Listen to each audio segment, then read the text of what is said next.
Americans are capable of achieving extraordinary things when they have the freedom and opportunity to do so. This is American Potential. And here's your host, Jeff Crank. Hey, welcome to another edition of American Potential. Thanks for joining us. Always trying to bring you stories of people breaking barriers, particularly government-imposed barriers. And we have a great one for you today. You know, because of COVID and people being at home more, in 2020, people started taking up more hobbies. And some people just kept those things as a hobby, but others turned their love for cooking or arts and crafts into a business. And today's podcast guest is one of those people who turned her new skill of baking sourdough bread into a porch pickup business. But because she's a cottage food baker, she had some limitations put on her business. Now, Jenny Berg owns Crumb Sourdough Micro Bakery, which is located in the state of Oregon. And this year, Oregon passed a bill that will now allow her micro bakery to grow and have her sourdough creations introduced to a much wider audience. Jenny Berg is our guest on today's episode, and she's going to talk about her micro bakery as well as the work she did to help get this bill passed. Jenny, thanks for being with us. Well, thank you, Jeff. It's a pleasure to be here and speak with you today. So, first and foremost, I always try and get a kind of a fun fact about folks, and I'm pretty anxious to hear this one because I don't know really the question to ask. All it says is the Legends of the West stamp story. So I got to hear that first and foremost. Sure. Well, had this story gone a different direction, I probably wouldn't be sitting with you here today. Okay. Is how profound this is. Back in 1994, the U.S. Postal Service released a new stamp series called Legends of the West, and it featured 20 heroes of the West, cowboys, famous cowboys, like Kit Kodak and rodeo cowboys and so forth. I think there was even maybe Annie Oakley on there. And this was right around Christmas time. And I went into the post office here in Bend, and they, present you with the new stamp releases. And I was drawn to this Legends of the West. So I bought 4 sheets of these stamps. And back then they were the lickable kind of stamps, which is that's an important fact to remember here in this story. Got it. So I was going to use these stamps on my Christmas cards and that kind of stuff. So I get home, I put my stamps away in my little office there. And one of the images on the stamps, which was quite unusual, happened to be a black cowboy, and his name was Bill Pickett. And he was very famous in the rodeo scene. And actually invented steer wrestling. I mean, he's like in the Hall of Fame of cowboys.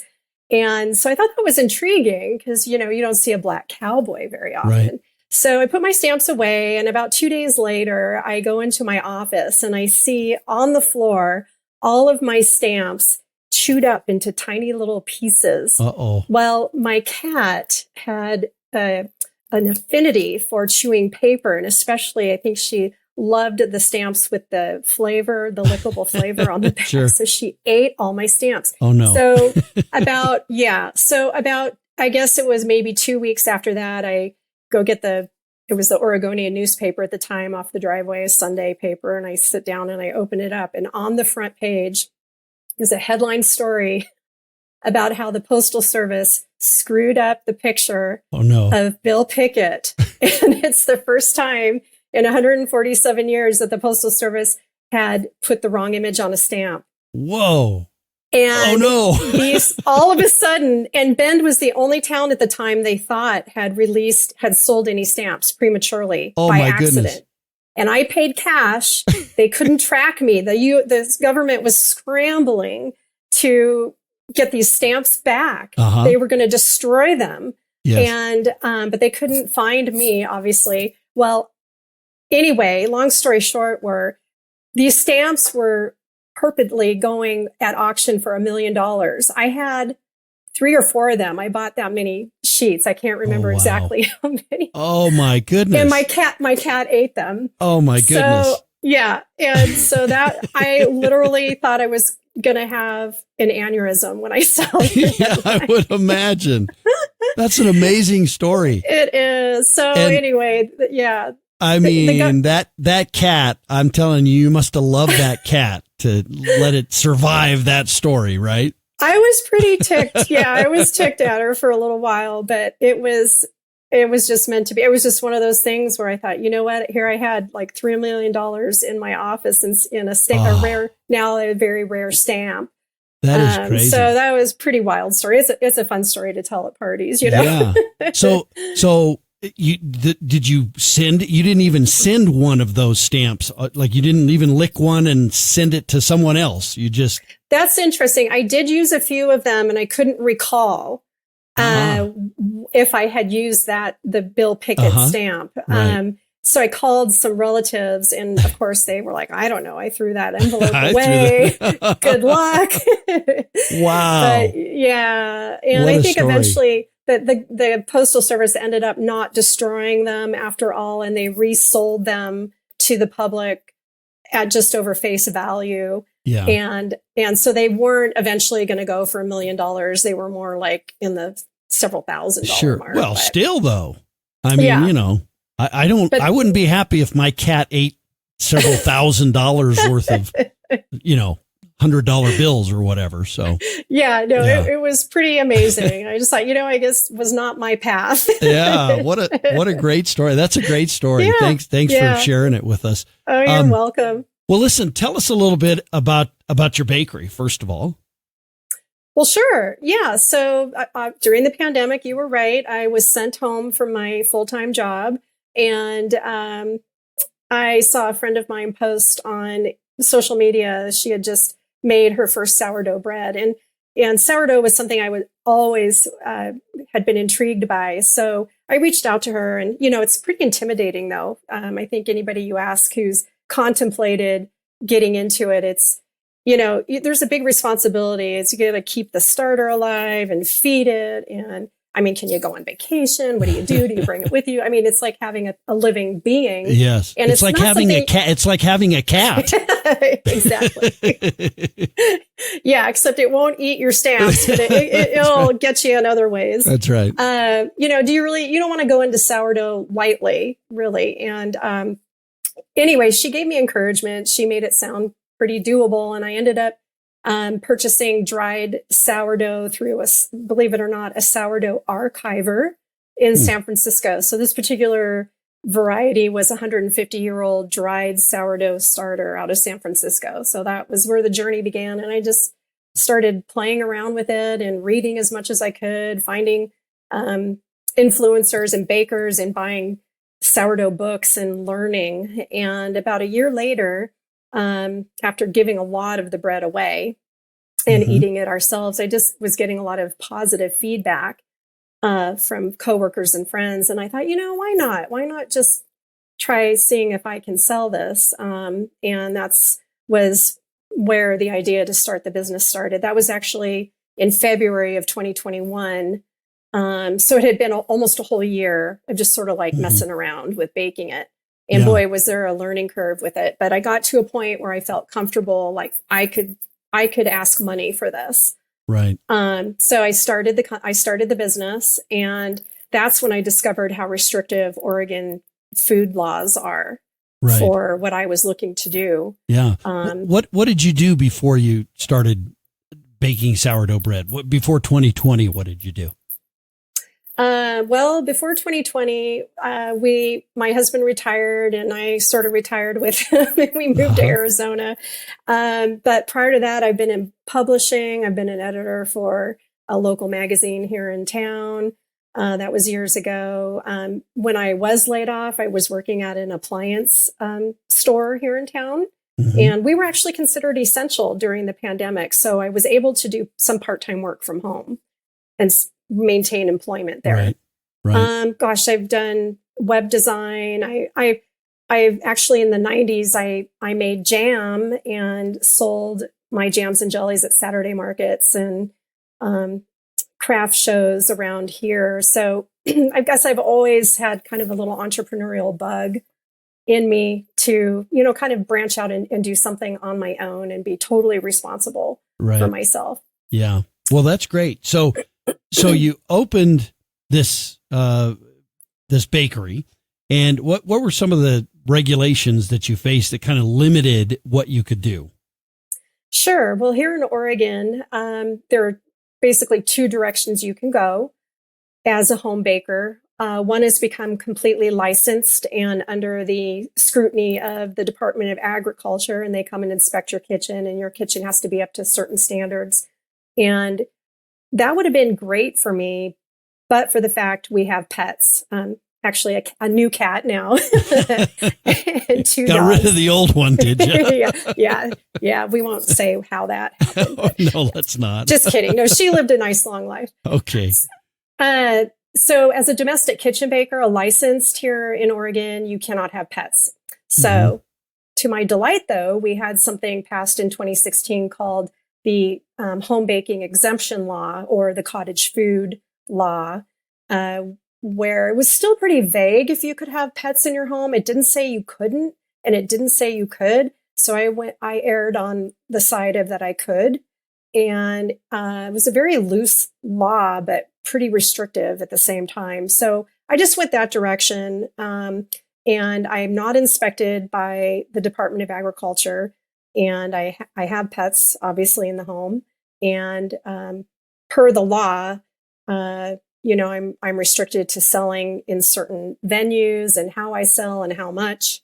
So it was kind of a trade-off, either get rid of the pets and get licensed, which wasn't going to happen. Right. Or, settle for really like this would just be a hobby with a little bit of income, which sort of was not a great deal for me. And that was frustrating. Yeah. So that got the wheels going on how can this change? Right.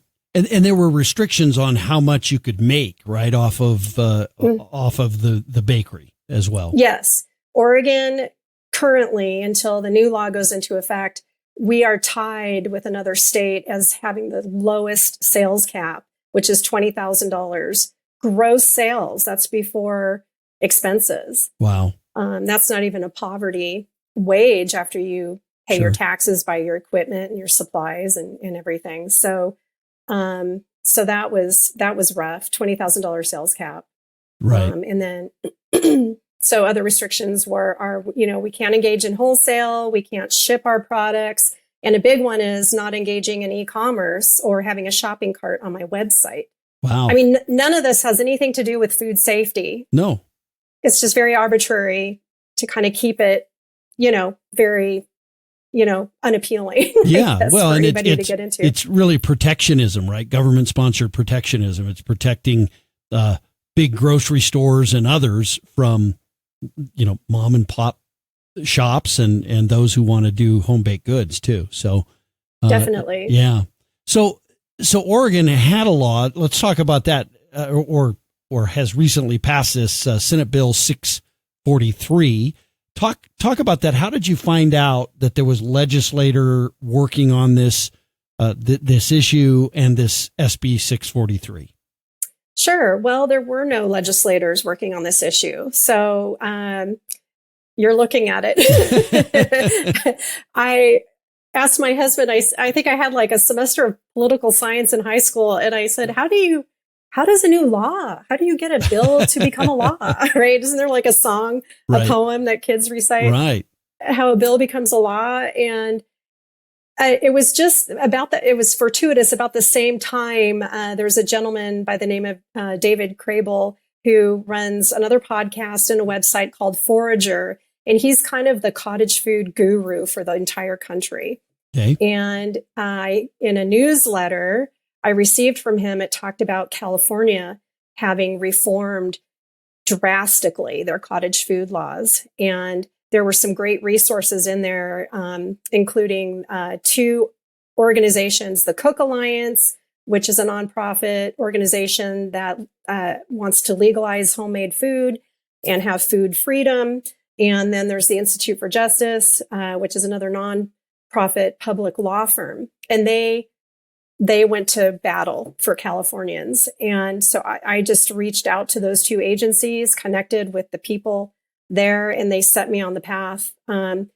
I started gathering a coalition of other Oregon cottage food operators. We created a closed group on Facebook, and we just started emailing legislators. And we heard back from many of them, but one in particular stepped up to the plate, Senator Tim Knopp, and said, I will sponsor your bill. I believe in what you're doing. And my father was a baker, and I support small business. So he was our champion. And so with his help and the Institute for Justice and other cottage food operators, we, over the course of the year, just went to work on getting this law changed. And we told the Institute for Justice what the things we wanted to see changed. And they put that into language into the bill and worked with the senator's staff. And it was a great learning experience. But they did a lot of the foot soldier work on. Right.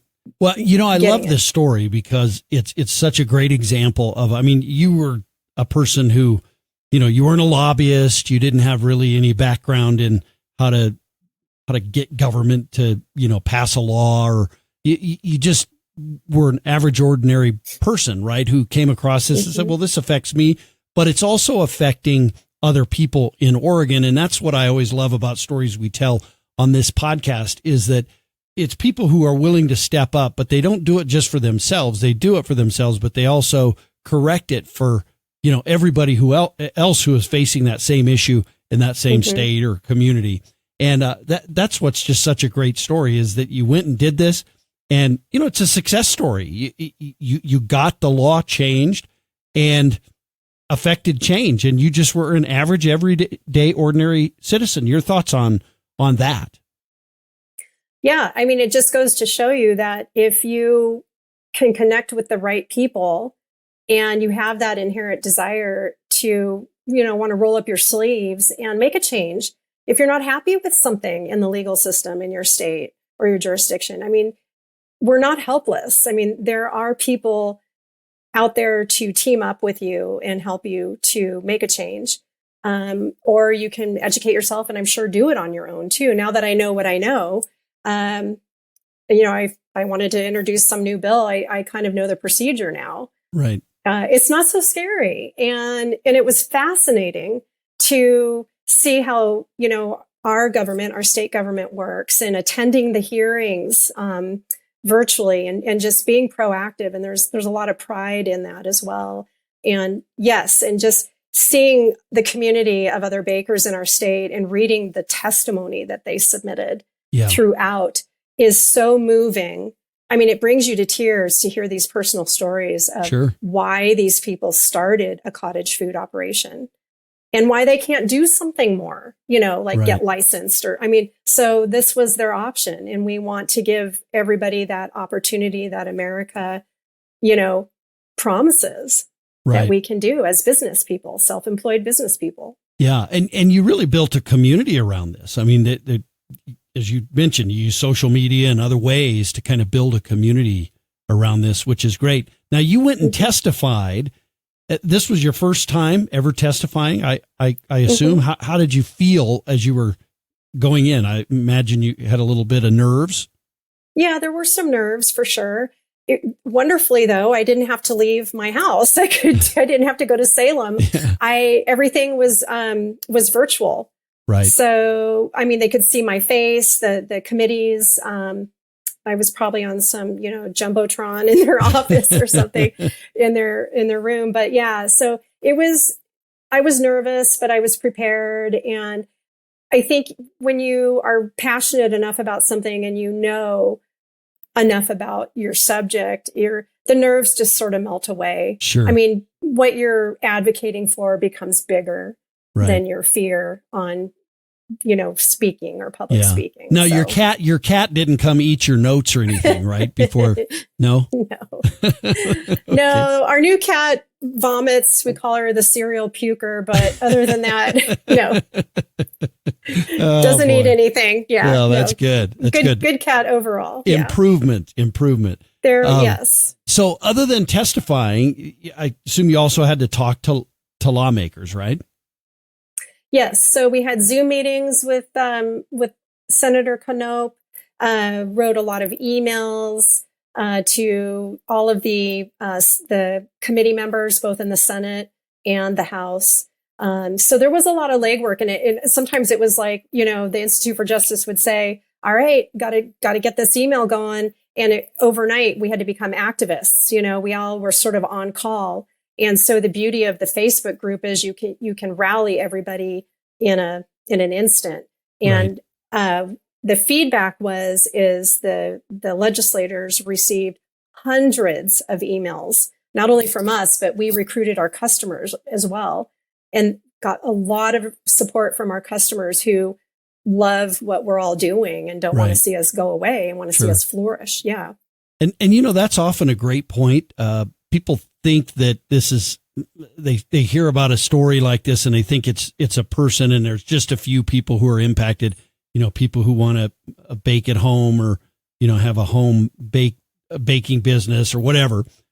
But it isn't. It's all the customers that enjoy their product who are being denied that product when you've got a bill that's limiting, or when you've got a law that's limiting their ability to produce this product.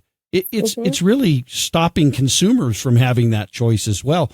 And that's a real important part of this story too.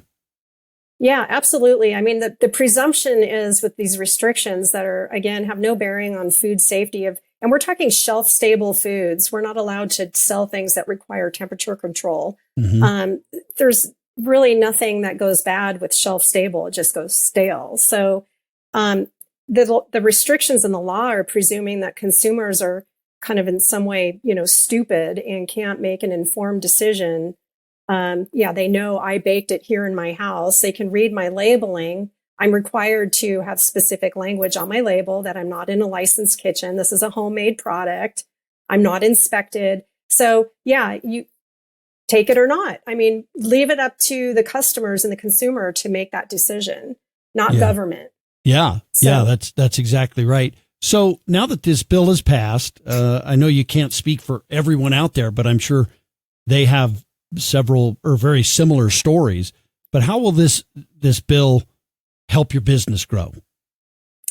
It's going to be wonderful for so many reasons. The income cap or the sales cap's been raised to $50,000. We asked for unlimited, like a lot of other states currently have. I think 33 other states have unlimited sales. Wow.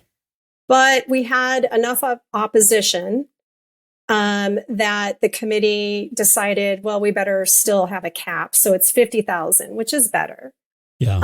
But the big point for me, and I don't know about other bakers, but the pet allowance is now, whether you're licensed domestic kitchen baker or a cottage food operator, we can all have pets in the home now, just not in the food preparation area. So I think a lot of us now are going to then take that step and become licensed.